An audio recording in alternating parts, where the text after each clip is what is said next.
Les data centers ne sont plus des bâtiments, ce sont des cerveaux. 2026 sera Et l'année. l'économie mondiale avance maintenant au rythme d'algorithmes qui ne dorment jamais.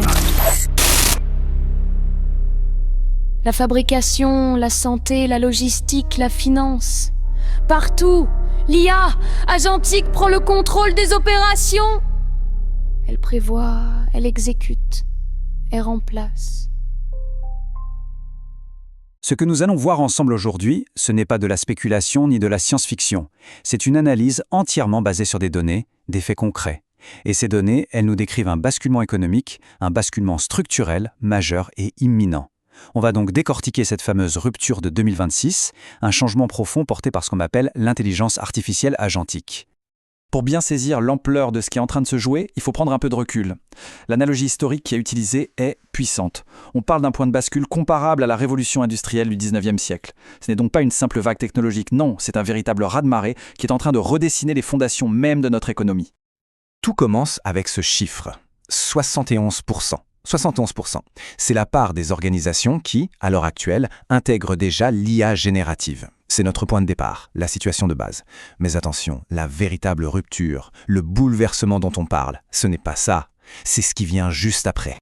Et cette rupture, la voici. C'est le passage à l'IA agentique. Le changement fondamental, il est là. On ne parle plus d'une IA qui se contente de générer du contenu à la demande, mais bien d'une IA qui agit, qui exécute. C'est le grand passage de l'IA générative à l'IA agentique. Et cette transition, ce n'est pas pour demain. Elle se produit maintenant. La distinction est absolument fondamentale. D'un côté, l'IA générative, c'est un peu un super assistant. On lui donne une instruction, elle produit du contenu. De l'autre côté, l'IA agentique, c'est tout autre chose. Elle n'attend pas les ordres, elle exécute des processus entiers de A à Z. Elle prend des décisions de manière autonome, l'humain sort de la boucle d'exécution. Alors, concrètement, qu'est-ce que ça veut dire ? Eh bien, ça veut dire que ces systèmes agentiques peuvent prendre en charge des workflows complexes, du début à la fin. Ils prennent des décisions sans qu'on ait besoin de les superviser à chaque étape. Ils remplacent des processus manuels qui sont souvent longs et coûteux. En bref, ils ouvrent la porte à une automatisation complète. Et c'est bien là que se trouve leur immense potentiel de disruption. Et tout ça, ce n'est pas de la théorie. L'impact est déjà tangible, déjà mesurable. On va se pencher maintenant sur 5 secteurs critiques qui sont vraiment en première ligne de cette transformation. Voici donc les 5 domaines où ça bouge le plus vite. L'industrie manufacturière, les infrastructures de données, les agents d'IA pour les entreprises, mais aussi la santé et la logistique. Et quand on regarde les chiffres de croissance annuelle, 25% pour les data centers, 40% pour les agents B2B, il faut bien comprendre que ce ne sont pas des prévisions, c'est la réalité en cours. Si on prend l'industrie par exemple, l'industrie lourde est en train de devenir autonome. On parle d'IA physique, de robots polyvalents, de maintenance qui anticipe les pannes, de chaînes de production qui tournent toutes seules. Et la donnée est là, très claire. 22% des fabricants prévoient d'intégrer ces technologies d'ici à peine 2 ans. Passons aux infrastructures, au cœur de la machine. Un centre de données, aujourd'hui, ce n'est plus seulement un entrepôt de serveurs, ça devient une sorte d'organisme vivant. La croissance de 25% par an est tirée par un besoin vital, une sécurité qui se défend toute seule, une optimisation des ressources en temps réel, bref, une automatisation totale des opérations. Du côté des services entre entreprises, le B2B, on assiste à l'émergence d'une main-d'œuvre invisible, des agents IA qui travaillent en coulisses. Le marché connaît une croissance de 40% par an. Et regardez ce chiffre, il est saisissant. Les offres d'emploi dans ce domaine sont passées de 55 en 2021 à 10 000 prévues pour 2025. C'est une véritable explosion. Et puis la santé et la logistique. Dans la santé, l'IA sort des tâches administratives pour aller au cœur du métier. Elle aide au diagnostic, elle automatise et accélère la découverte de nouvelles molécules. En logistique, c'est encore plus vaste. C'est l'ensemble des flux mondiaux qui est en train de passer sous contrôle algorithmique, de la prévision de la demande jusqu'au routage d'un conteneur en temps réel. Évidemment, une telle révolution ne se construit pas sur du sable. Elle a besoin de fondations extrêmement solides. Une infrastructure colossale est en train d'être bâtie pour la supporter. Voyons ensemble les 6 piliers de ce nouvel ordre technologique. Quels sont ces piliers ? D'abord, des plateformes d'IA unifiées. Puis, la monétisation des données, le nouvel or noir. Un cloud pensé spécifiquement pour l'IA. La 5G, partout pour une connectivité sans faille. Une cybersécurité qui réagit seule aux menaces. Et enfin, le plus critique peut-être, de nouvelles compétences humaines hybrides.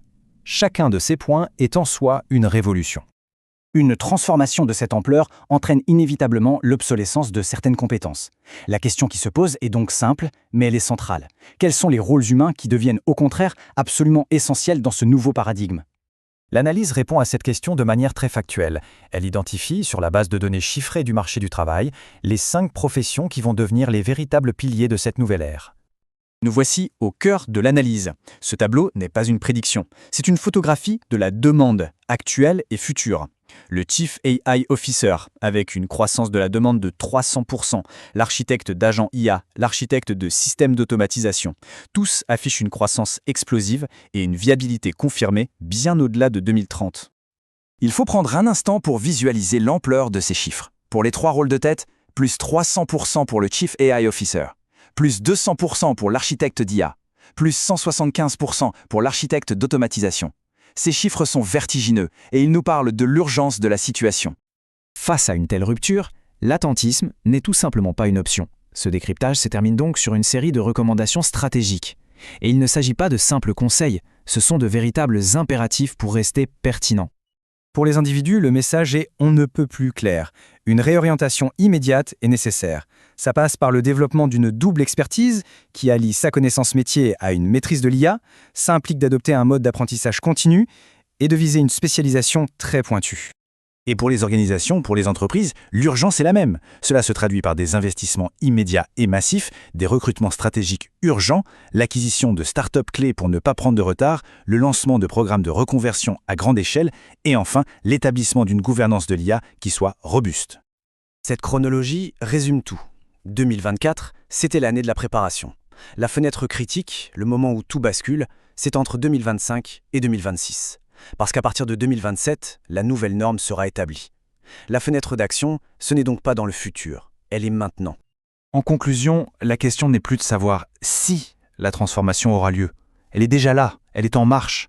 La seule question qui reste est de savoir de quel côté de l'histoire chaque acteur économique, chaque individu choisira de se positionner. Vraiment, d'où ça vient et où ça nous mène.